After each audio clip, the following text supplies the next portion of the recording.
pe creier și imaginea asta îi făceau foarte fericiți pe părinții noștri.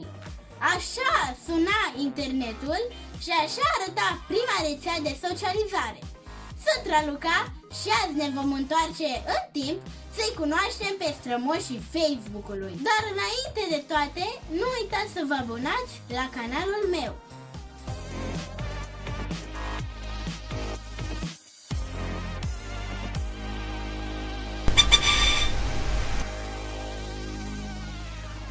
Mai bine de 20 de ani în urmă, comunicarea cu oameni din diferite colțuri ale lumii, schimbul de experiență cu necunoscuți și alăturarea la grupuri de persoane cu aceleași pasiuni, preferințe și temeri ca și tine, păreau de-a dreptul imposibile.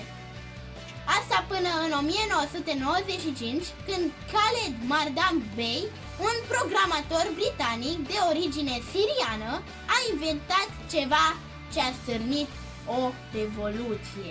MIRC, o tehnologie nouă, Internet Relay Chat, destinată, așa cum îi spune și numele, chatului.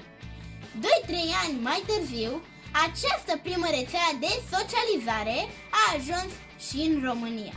Internet cafeurile au început să apară ca ciupercile după ploaie. Ce erau astea? Niște săli special amenajate și dotate cu computere pe care clienții, de obicei adolescenții și tinerii, le închiriau. Puteai să-ți rezervi un calculator începând de la o jumătate de oră până la 5-6 ore. Noaptea, când tarifele erau mai mici, sălile de internet erau pline ochi. Utilizatorii au început să dezvolte un limbaj specific cu prescurtări și simboluri care cu timpul aveau să devină emoticoanele de astăzi. ASLPLS, LOL, KF, NB, DK, MS, KPL. Toate au apărut pe MIRC și multe au supraviețuit până pe Facebook.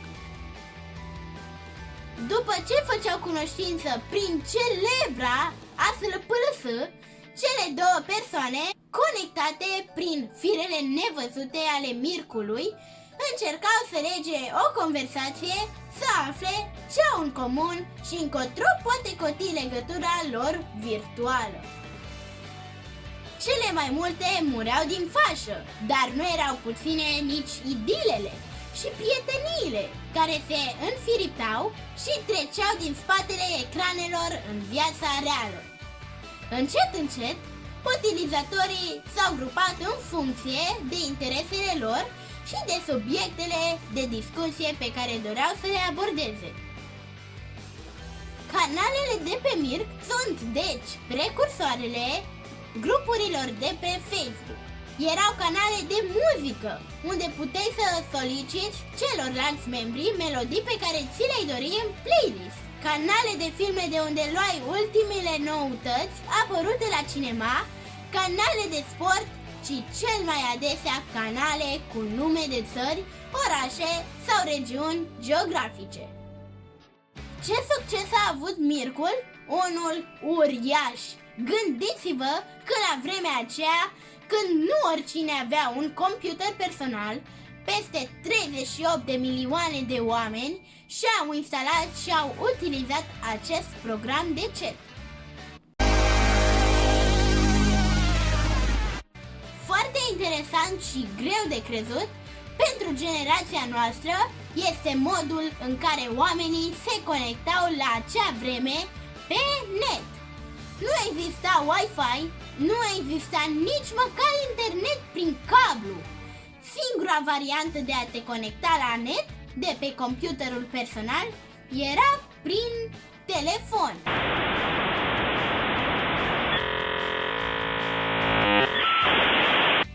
Se numea conexiune prin dial-up și dura o grămadă până îți reușea. De cele mai multe ori, rețeaua era ocupată, mai ales noaptea când, așa cum spuneam, era mai ieftin. Și cam așa arăta o factură de telefon a unui client dial-up. Mai exact, a mamei mele.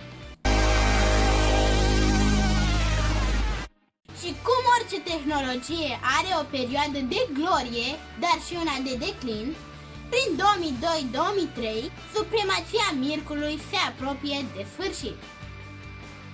Yahoo Messenger venea rapid din urmă și era gata să-și ocupe locul de onoare pe tronul chaturilor. Cu ce venea în plus Yahoo Messenger? Cu o multitudine de interfețe din care puteai alege, cu posibilitatea de a crea propriul avatar la profil, cu jocuri și emoticoane haioase care te ajutau să-ți exprimi mai bine sentimentele în cadrul unei conversații. Mai mult, puteai să spui tuturor cum te simți prin statusul adăugat numelui tău și puteai alege cum să apari sau să nu apari prietenilor din listă, online sau invizibil. Și ca piesă de rezistență, nu trebuie să uităm de butonul Buzz, care avea rolul de a-l avertiza sonor pe interlocutor că cineva îl caută pe mes.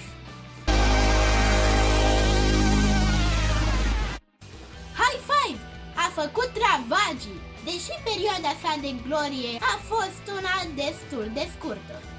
A intrat în țara noastră prin perioada 2006-2007 și a fost prima rețea modernă de tip social network site. Poze de profil care mai de care, liste de prieteni și cereri de prietenie pe mail. Ce mai? O nebunie! Ca și pe Facebook, îți puteai adăuga la profil informații despre vârstă, localitatea în care te afli și puteai încărca poze la care ceilalți aveau posibilitatea să lase comentarii.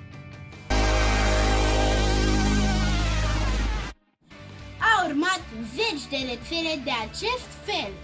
Unele au rezistat, altele doar au trecut și ele prin peisaj, până când Mark Zuckerberg a creat regina supremă Facebook. De atunci, șade pe un piedestal de unde pare imposibil de doborât, deși în jurul ei roiesc și alte social media de succes, mai vechi sau mai noi.